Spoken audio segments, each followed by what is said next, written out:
नाज़रीन आदाब, आप देख रहे हैं INN चैनल। मैं हूं शेख अहमद अली। आज की खास बात में हम देखेंगे कई अहम कौमी और बैनुल अक़वामी खबरें, लेकिन सबसे पहले बात हैदराबाद की, जहां एक तरफ लोग कोरोना और मईशत की मार से परेशान हैं, वहीं उन पर पुलिस की मार भी पड़ रही है। तेलंगाना में जिस दिन चीफ मिनिस्टर चंद्रशेखर राव ने लॉकडाउन पर सख्ती की हिदायत दी थी, उसके दूसरे दिन कदम कदम पर चेक पोस्ट कायम करते हुए पुलिस ने सबको रोक दिया और डंडे भी बरसाए गए। लॉकडाउन पर सख्ती से अमल के लिए सब्ज झंडी दिखाते हुए मुलाजिमीन पुलिस ये भी भूल गए कि लॉकडाउन से जरूरी और इमरजेंसी खिदमात को एग्जेम्पशन दिया गया है, वो उन पर भी बरस पड़े और उलझ गए। हालांकि लॉकडाउन के निफाज के बाद से पहली मरतबा पुलिस को इस तरह से ओवर एक्शन करते हुए देखा गया। ऐसा महसूस हो रहा था कि 10 बजे के बाद सड़क पर नजर आने वालों को कोरोना पकड़ लेगा। 10 बजे से कबल घर पहुंचने वाले इससे महफूज रहेंगे। जो मनाजिर सड़क पर देखे गए, उसने पिछले साल के लॉकडाउन की याद ताज़ा कर दी, जब सड़कों पर जगह जगह लाठियों का अंधाधुंध इस्तेमाल किया गया था। पुलिस के जुल्म के खिलाफ बादशाह शहरियों ने आवाज उठाई और रियासती वजीर KT रामाराव से लेकर DGP महेंद्र रेड्डी को सिलसिलावार ट्वीट किए गए, जिसके बाद दूसरे ही दिन ई-कॉमर्स खिदमात को बिला रुकावट जाने की इजाजत दे दी गई। लॉकडाउन में छूट के जो 4 घंटे दिए गए हैं, अवाम को भी चाहिए कि इस दौरान ही अशियाए जरूरिया खरीद लें, लेकिन पुलिस को भी चाहिए कि वो जरूरी काम के लिए घरों से निकलने वालों को तकलीफ ना पहुंचाए। गैर जरूरी तौर पर घरों से निकलकर बेमकसद सड़कों पर घूमने वालों के खिलाफ कार्रवाई की जाए, लेकिन इमरजेंसी खिदमात के लिए मजबूरी में घर से निकलने वालों को निशाना बनाना ठीक नहीं है। पुलिस की यह कार्रवाई सिर्फ तेलंगाना की हद तक ही महदूद नहीं है, बल्कि मुल्क की दीगर रियासतों में भी इस तरह की कार्रवाई की गई। रियासत उत्तर प्रदेश में फैसल नामी नौजवान की मुलाजिमीन पुलिस की मुबैना ज़दोकोबी के नतीजे में मौत हो गई। फैसल का जुर्म सिर्फ इतना था कि वो अपने अरकान खानदान का पेट भरने के लिए रोटी का इंतजाम करने लॉकडाउन नाफिज होने के बावजूद तरकारी फरोख्त कर रहा था। फैसल की जानिब से लॉकडाउन के बावजूद तरकारी फरोख्त करने के लिए घर से बाहर निकलना और इस बात का सबूत है कि पेट की आग ने उसे घर से निकलने पर मजबूर किया। इसी तरह छत्तीसगढ़ के सूरजपुर के कलेक्टर रणवीर शर्मा ने लॉकडाउन के दौरान दवा लेने के लिए घर से बाहर निकलने वाले नौजवान को तमाचा रसीद कर दिया। इसका वीडियो सोशल मीडिया पर वायरल होने के बाद हुकूमत ने उन्हें बर्खास्त कर दिया। सोशल मीडिया के जरिए हुकूमतों के इल्म में लाए जाने वाले वाकयात पर रद्द अमल जाहिर किया जा रहा है, लेकिन ऐसे कितने वाकयात होंगे जो कैमरे की आंख में कैद होने से महफूज रह गए, और हो सकता है कि वो कार्रवाई से बच गए हों। जहां एक तरफ हुकूमतों की जानिब से सिर्फ सख्त पाबंदियां आयद की जा रही हैं, वहीं गरीबों का कोई फुरसाने हाल नहीं है। फैसल के अलावा और भी कई लोग हैं जो पेट की आग बुझाने के लिए वबा के खौफ और लॉकडाउन के बावजूद घरों से बाहर निकलने पर मजबूर हैं।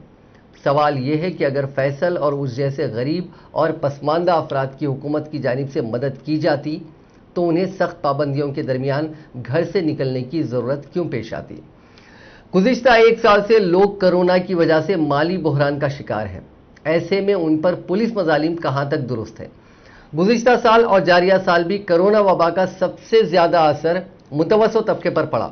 गुज़िश्ता बरस के लॉकडाउन से होने वाले नुकसानात की अभी भरपाई भी ना हुई थी कि कोरोना की दूसरी लहर ने उन्हें मजीद परेशान कुन सूरत हाल से दो चार कर दिया। एक तरफ कोरोना, दूसरी तरफ लॉकडाउन की वजह से आम आदमी काफी परेशान है और उन्हें जबरदस्त माशी तंगी का सामना है। हुकूमतों को चाहिए कि वो ऐसी हिकमत अमली तैयार करें जिससे अवाम कोरोना की वबा से भी महफूज रह सके और माशी बहरान का भी शिकार ना हो। अब एक और अहम खबर, कोरोना चीन का मैन मेड वायरस हो सकता है। यह बात धीरे धीरे पुख्ता होती जा रही है। पहले ऑस्ट्रेलियाई मीडिया ने चीन में 2015 में कोरोना पर रिसर्च होने का दावा किया था। अब अमेरिकी मीडिया ने अपनी रिपोर्ट में वायरस को लेकर बड़ा खुलासा किया है। अमेरिकी अखबार द वॉल स्ट्रीट जर्नल की रिपोर्ट के मुताबिक चीन ने दुनिया और वर्ल्ड हेल्थ ऑर्गेनाइजेशन से बहुत जरूरी जानकारी छिपाई है। रिपोर्ट के मुताबिक चीन ने WHO को बताया था कि वुहान में कोरोना का पहला केस 8 दिसंबर 2019 को मिला था, जबकि वायरस से मुतासिर होने का मामला इसके 1 महीने पहले ही सामने आ गया था। चीन के वुहान इंस्टीट्यूट ऑफ वायरोलॉजी के 3 रिसर्चर्स को नवंबर 2019 में अस्पताल में भर्ती कराया गया था। बीमारी के दौरान तीनों डॉक्टरों ने कोरोना के अलामात देखे गए थे। इसके बाद वुहान की लैब से वायरस के लीक होने का शक बढ़ गया है। रिपोर्ट में बीमार पड़े रिसर्चर्स की तादाद, वक्त और उनके अलामात भी बताए गए हैं। एक अमरीकी ओहदेदार ने बताया कि रिपोर्ट उनके एक इंटरनेशनल पार्टनर ने मुहैया कराई। इसकी जांच होनी चाहिए। हो सकता है कि वुहान लैब के डॉक्टर रिसर्च करते वक्त बीमार हो गए हों। हमें इस बारे में सटीक जानकारी मिली थी। कुछ वक्त पहले कोरोना वायरस पर अमेरिकी सदर जो बाइडेन के top medical adviser Anthony Fauci का बयान भी सामने आया था। उन्होंने कहा था कि वो नहीं मानते हैं कि वायरस अपने आप पैदा हो सकता है, इसकी जांच की जानी चाहिए। कई मुल्क WHO से कोरोना वायरस का चीनी लैब से ताल्लुक होने की आजाद जांच कराने की मांग कर रहे हैं। इससे पहले जनवरी में तब के अमेरिकी सदर डोनाल्ड ट्रंप के इंतजामिया ने एक फैक्ट शीट जारी की थी।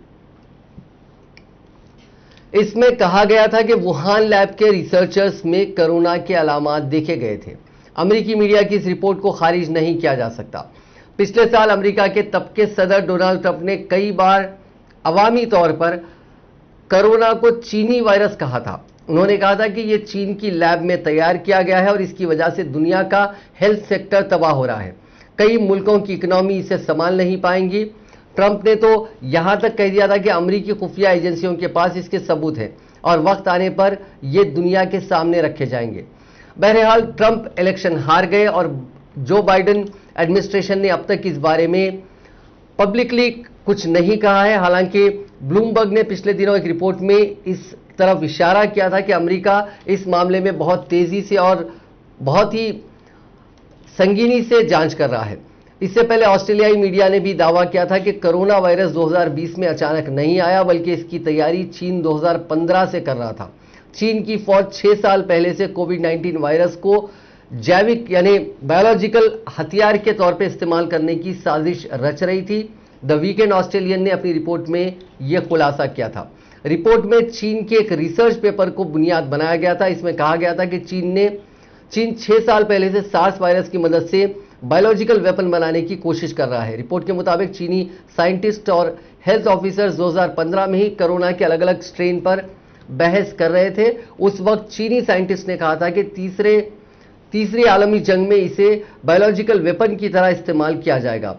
इस बात पर भी बहस हुई थी कि इसमें हेरफेर करके इसे बीमारी के तौर पर कैसे बदला जा सकता है। रिपोर्ट में इस बात पर भी सवाल उठाया गया था कि जब भी वायरस की जांच करने की बात आती है तो चीन पीछे हट जाता है। ऑस्ट्रेलियाई cyber security expert Robert Potter ने बताया कि यह वायरस किसी चमगादड़ के मार्केट से नहीं फैला। यह थियरी पूरी तरह से गलत है। चीनी रिसर्च पेपर पर गहरी स्टडी करने के बाद रॉबर्ट ने कहा था कि वो रिसर्च पेपर बिल्कुल सही है। हम चीन के रिसर्च पेपर पर स्टडी करते रहते हैं। इससे पता चलता है कि चीनी साइंटिस्ट क्या सोच रहे हैं। दुनिया भर में कोरोना के मामलों में कमी देखी जा रही है। पिछले 24 घंटों में 4,78,004 लोगों में कोरोना की तस्दीक हुई है। ये बीते 49 दिनों में एक दिन में मिलने वाले नए मुतासरीन में सबसे कम है। इससे पहले 5 अप्रैल को 4,81,000 लोगों की कोरोना की रिपोर्ट पॉजिटिव आई थी। हालांकि वबा की वजह से जान गंवाने वालों के आंकड़े में कमी नहीं हो रही है। इतवार के रोज 9,897 लोगों ने कोरोना की वजह से दम तोड़ दिया। वहीं ब्रिटेन में 4 महीने बाद कोरोना के मामले फिर बढ़ने लगे हैं। पिछले 7 दिनों में यहां 12% केसेस बढ़े हैं, वो भी तब जब एक हफ्ता पहले ही ब्रिटेन पूरी तरह अनलॉक हुआ है। इस बीच यॉर्कशायर में मिले ट्रिपल म्यूटेशन वाले वेरिएंट ने ब्रिटेन की तशवीश बढ़ा दी है। दुनिया में अब तक कोरोना के 16,75,00,000 से ज्यादा मामले सामने आ चुके हैं। इनमें से 34,78,000 से ज्यादा लोगों की मौत हो गई है। हिंदुस्तान में कोरोना की दूसरी लहर की रफ्तार धीमे होने लगी है। मुल्क में पिछले 24 घंटों में 2,22,704 लोग पॉजिटिव पाए गए। यह आंकड़ा पिछले 38 दिनों में सबसे कम है। इससे पहले 15 अप्रैल को 2,16,000 लोगों में कोरोना की तस्दीक हुई थी। वहीं पिछले 24 घंटों में 4,452 मुतासरीन की जान गई है। राहत की बात यह रही कि 3,02,083 लोगों ने कोरोना को मात भी दी है। उधर मुल्क में कोरोना की वजह से जान गंवाने वालों का आंकड़ा 3 लाख के पार पहुंच गया। पिछले साल 13 मार्च को इन्फेक्शन से पहली मौत हुई थी। इसके बाद 14 महीने 10 दिन बाद अमवात की तादाद 3 लाख हुई है। अब तक जुमला 3,03,751 लोग इस वबा से जान गंवा चुके हैं। मुल्क में कोरोना की दूसरी लहर कमजोर पड़ने के बाद भी मरने वालों की तादाद कम नहीं हो रही है। मई में हर रोज औसतन 3,500 अमवात हुई हैं। ये पूरी दुनिया में सबसे ज्यादा है।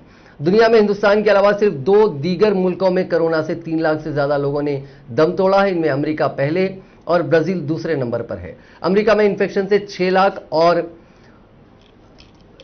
ब्राजील में 4,48,000 अमवात हुई हैं। मुल्क में कोरोना से अमवात की तादाद 1 लाख तक पहुंचने में करीब 6.5 महीने लगे थे। 1 से 2 लाख होने में 7 महीने से कुछ कम वक्त लगा। वहीं 2 से 3 लाख अमवात 1 महीने से भी कम वक्त में हो गई हैं। तेलंगाना में कोरोना वायरस के केसेस में काबिले लिहाज कमी देखी जा रही है। पीर की शाम 5:30 बजे तक रियासत तेलंगाना में 3,043 नए कोरोना मुस्बित केसेस दर्ज हुए और 21 अफराद की मौत हुई है। इस बीमारी से 4,693 अफराद को मुकम्मल तौर पर सेहतयाबी मिली।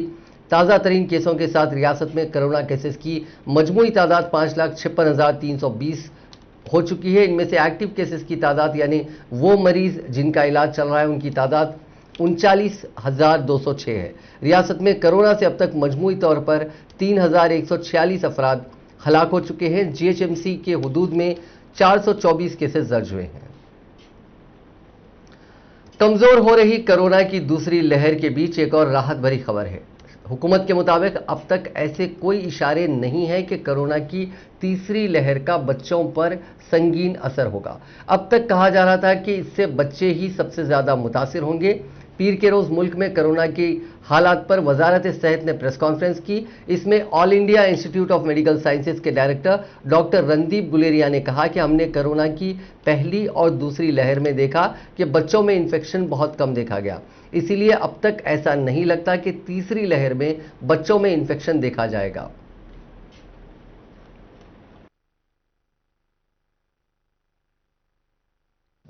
तो अगर हम डेटा देखें फर्स्ट वेव का, सेकेंड वेव का, तो डेटा बहुत सिमिलर है और ये यही दर्शाता है कि जो बच्चे हैं वो प्रोटेक्टेड रहते हैं, उनको कम इन्फेक्शन होता है और अगर इन्फेक्शन भी होता है तो बहुत माइल्ड रहता है। और ये वायरस तो वही है, वायरस तो चेंज नहीं हुआ है, तो इसलिए ऐसा कोई लक्षण, ऐसा कोई इंडिकेशन नहीं है कि जो थर्ड वेव है उसमें बच्चों में ज़्यादा होगा। और ये इसलिए, जिसका एक हाइपोथेसिस वो ये है कि जो वायरस है वो एस रिसेप्टर्स के साथ बॉडी के अंदर एंटर करता है और बच्चों में ये रिसेप्टर्स रिलेटिवली कम हैं एज कम्पेयर टू अडल्ट्स। ये एक हाइपोथेसिस है कि बच्चों में क्यों कम देखा जाता है।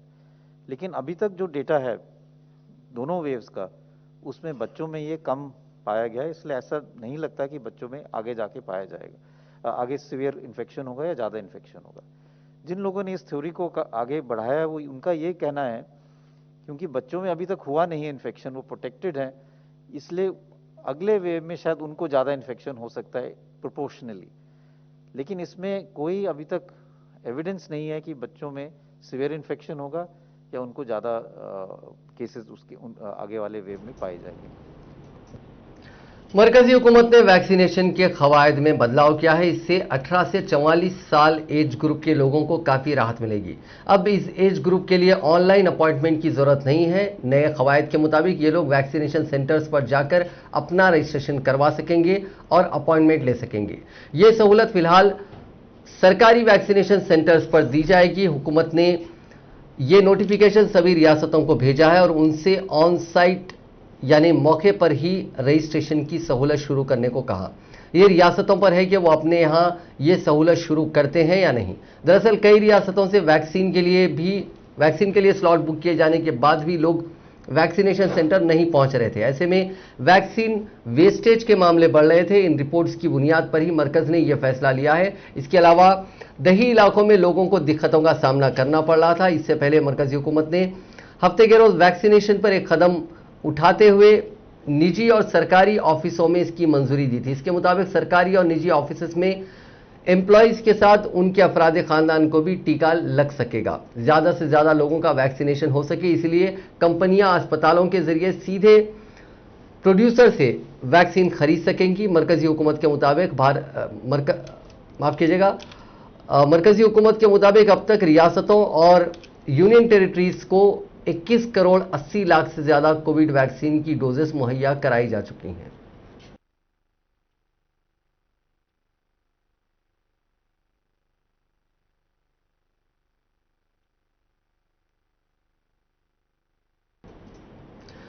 मुल्क में वैक्सीन का हिसाब किताब उलझता जा रहा है। सरकारी आंकड़ों में वैक्सीन की तादाद जो बताई जा रही है वो असल में सप्लाई से काफी कम है। हुकूमत ने सुप्रीम कोर्ट में दायर हल्फनामे में बताया था कि करीब 8.5 करोड़ वैक्सीन की डोजेस हर महीना बनाई जा रही है, लेकिन मई के शुरुआती 3 हफ्तों में सिर्फ 3 करोड़ 60 लाख वैक्सीन ही दी गई है। हुकूमत ने सुप्रीम कोर्ट में बताया था कि serum institute of India Covishield की 6.5 करोड़ डोजेस हर महीना बन रही हैं।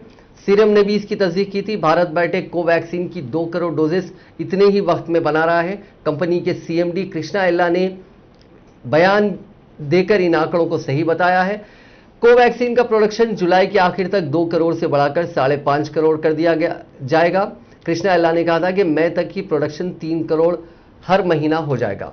स्पुतनिक वी की अभी 30 लाख डोजेस हर महीना बन रही है और जुलाई के खत्म तक इसका प्रोडक्शन भी 1 करोड़ 20 लाख डोजेस तक पहुंच जाएगा।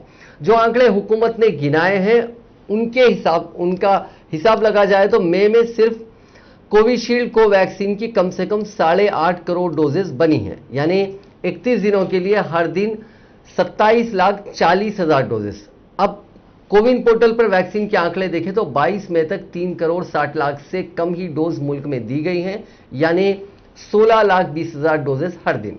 इसी रफ्तार से वैक्सीनेशन चला तो महीना पूरा होते होते 5 करोड़ डोजेस मुल्क में दी जाएंगी। अब पिछले 7 दिनों की बात करें तो आंकड़े तेजी से गिर रहे हैं। 16,20,000 डोजेस से यह हर दिन 13 लाख से कम डोजेस पर आ गए हैं। अगर मई में 5 करोड़ डोजेस भी दी जाती हैं तो सवाल उठता है कि जब 8.5 करोड़ डोजेस बनाई जा रही हैं तो फिर असल वैक्सीनेशन में कमी क्यों? वो भी तब जब रियासतें लगातार वैक्सीन की कमी की शिकायतें कर रही हैं।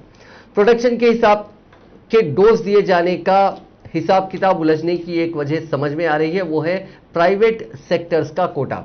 इस सेक्टर को वैक्सीन डील ना हो पाने की वजह से या फिर किसी दीगर वजह से नहीं मिल पाई है। हालांकि ये वजह भी इतने बड़े गैप को एक्सप्लेन नहीं कर पा रही है। कर्नाटक ने इतवार के रोज 18 से 44 साल तक के एज ग्रुप का वैक्सीनेशन रोक दिया। 12 मई को महाराष्ट्र ने भी यही कदम उठाया था। 22 मई को आंध्रा ने वजीर आजम नरेंद्र मोदी को खत लिखा कि प्राइवेट अस्पतालों को वैक्सीन की सप्लाई रोक दी जाए। आंध्रा ने कहा था कि अस्पताल मनमानी कीमत वसूल कर रहे हैं। कोविन ऐप या पोर्टल पर भी वैक्सीनेशन के लिए स्लॉट नहीं मिल पा रहा है।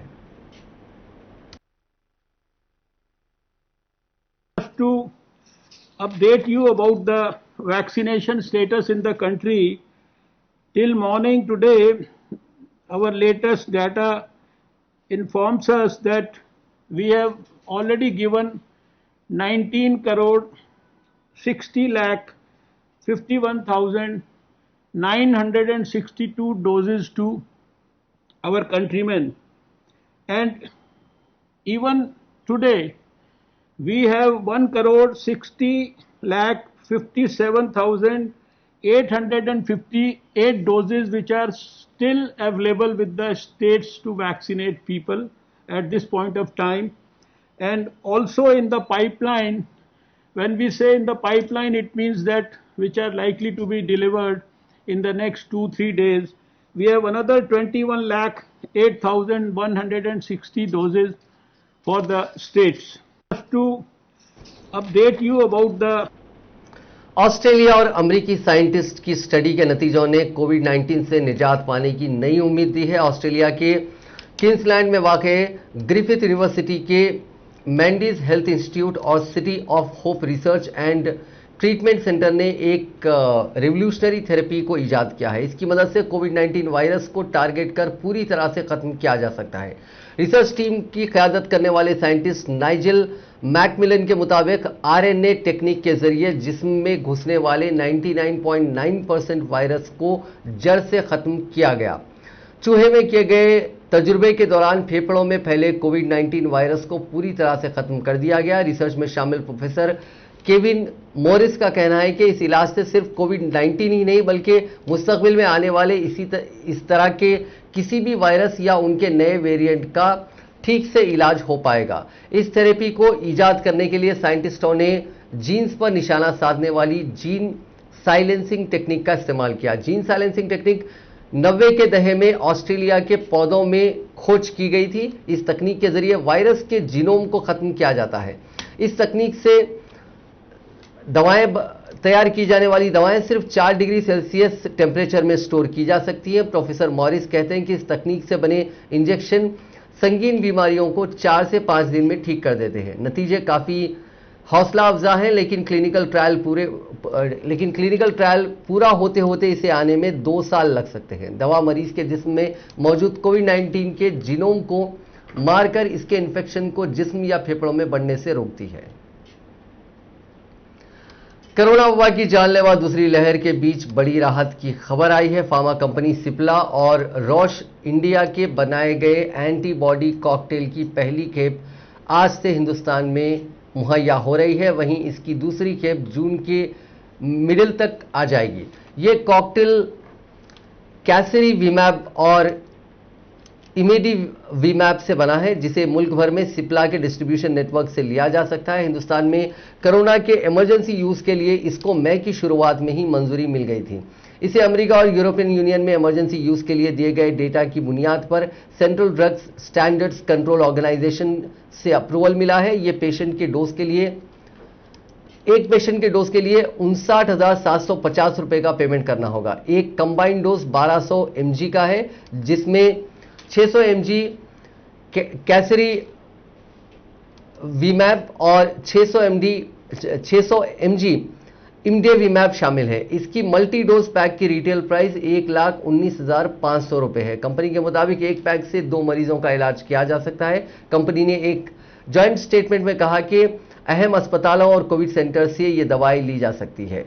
यह एंटीबॉडी कॉकटेल 12 साल या उससे ज्यादा उम्र के मरीज जिनका वजन कम से कम 40 किलोग्राम है, उनके इलाज के लिए इस्तेमाल किया जाना है। मरीज के SARS-CoV-2 के यानी कोविड से मुतासिर होने की तस्दीक और कोरोना वायरस के संगीन मसले में इस्तेमाल की जा सकती है। साथ ही ऑक्सीजन की इसमें जरूरत नहीं होती है। सिप्ला ने अपने बयान में कहा कि इस कॉकटेल में एंटीबॉडीज हैं जो खास तौर पर कोविड के स्पाइक प्रोटीन के खिलाफ होते हैं। वैक्सीन सर्टिफिकेट पर वजीर आजम नरेंद्र मोदी की तस्वीर होने पर तनाजा बढ़ता जा रहा है। अपोजिशन के हमलों के बाद अब अपने भी मुखालिफत में उतर रहे हैं। बिहार में एनडीए हुकूमत में पार्टनर हम पार्टी ने भी निशाना साधा है। इस मुद्दे पर पार्टी के सुप्रीमो जीतन राम मांझी ने 2 ट्वीट किए हैं। साबिक वजीर आला मांझी ने इतवार को लिखा कि कोवैक्सीन का दूसरा डोज लेने के बाद मुझे सर्टिफिकेट दिया गया, जिसमें वजीर आजम की तस्वीर लगी है। मुल्क में कॉन्स्टिट्यूशनल इंस्टीट्यूशंस के जो सरबराह हैं वो सदर जमहूरिया हैं, इस नाते उसमें सदर जमहूरिया की तस्वीर होनी चाहिए। वैसे तस्वीर ही लगानी है तो फिर सदर के अलावा पीएम और सीएम की भी तस्वीर हो। दरअसल साबिक सीएम जितिन राम मांझी ने इतवार के रोज कोरोना वैक्सीन का दूसरा डोज लिया। जितिन राम मांझी यही नहीं रुके, उन्होंने आज एक और ट्वीट किया जिसमें लिखा कि वैक्सीन के सर्टिफिकेट पर अगर तस्वीर लगाने का इतना ही शौक है तो फिर कोरोना से हो रही अमवात के डेथ सर्टिफिकेट पर भी तस्वीर लगाई जाए, यही इंसाफ होगा।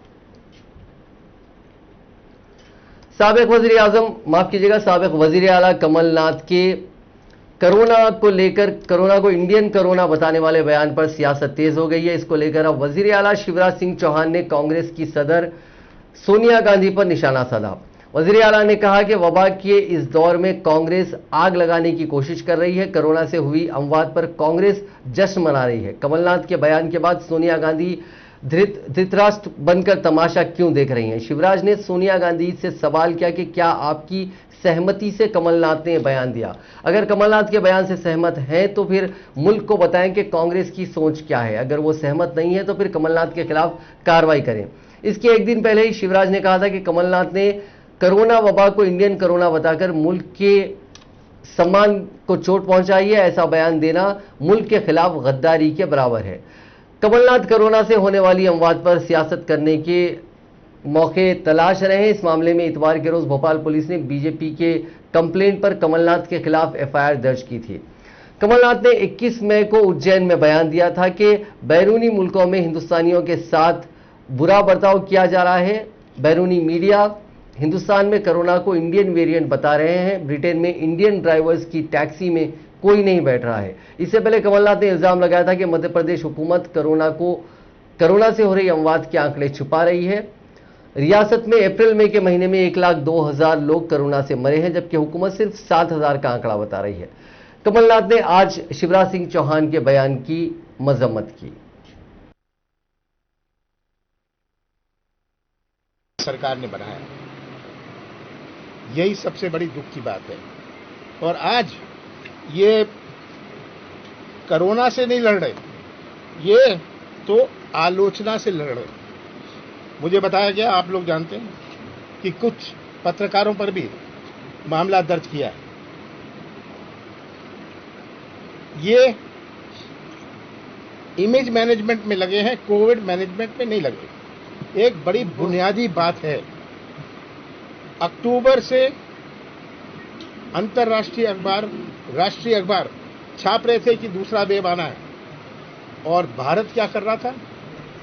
मोदी जी ने कहा साल का दूसरा तूफान यास वेस्ट बंगाल और ओडिशा की तरफ आगे बढ़ रहा है। 26 मई की शाम तक इस तूफान के रियासत के नॉर्थ ओडिशा के पारादीप और वेस्ट बंगाल के सागर आइलैंड से टकराने का इम्कान है।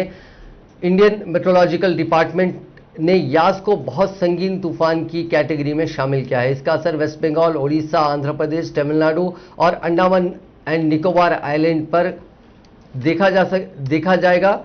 वेस्ट बंगाल के साउथ 24 परगना और नॉर्थ मिदनापुर में निचले इलाकों में रहने वाले लोगों को महफूज मकामात पर पहुंचाने का काम शुरू हो गया है। मरकजी हुकूमत ने नेशनल डिजास्टर रिस्पांस फोर्स की 85 टीमें 5 रियासतों में तैनात की है। तूफान से सबसे ज्यादा नुकसान वेस्ट बंगाल और ओडिशा में हो सकता है। आईएमडी के मुताबिक यहां 185 किलोमीटर फी घंटे की रफ्तार से हवाएं चल सकती हैं। आईएमडी के मुताबिक बंगाल की खाड़ी में यानी बे ऑफ बंगाल में 22 में सुबह करीब 8:30 बजे दबाव का एरिया बना था और अब यह तूफान आगे बढ़ रहा है।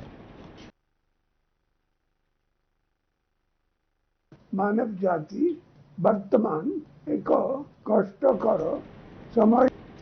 कांग्रेस समेत 12 अपोजिशन पार्टियों के कायदीन ने चाशुम्बे के रोज मुनक्किदा संयुक्त किसान मोर्चा के मुल्कगीर एहतजाज की हिमायत का ऐलान करते हुए मरकजी हुकूमत से जिद छोड़कर किसानों से बातचीत करने की अपील की है। अपोजिशन की 12 पार्टियों ने इतवार को एक मुश्तरका बयान जारी किया था, जिसमें किसानों के एहतजाज के 6 माह मुकम्मिल होने पर संयुक्त किसान मोर्चा की मुल्कगीर तहरीक की हिमायत करने का ऐलान किया गया था। इन जमातों ने हुकूमत से अपील की है कि वो जिद छोड़ दे और किसानों के मुतालबों पर गौर करते हुए उनसे बातचीत करनी चाहिए।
नाजरीन, आज की खास बात में बस इतना ही। आपसे कल मुलाकात होगी नई खबरों के साथ, नए एनालिसिस के साथ। फिलहाल दीजिए इजाजत। खुदा हाफिज।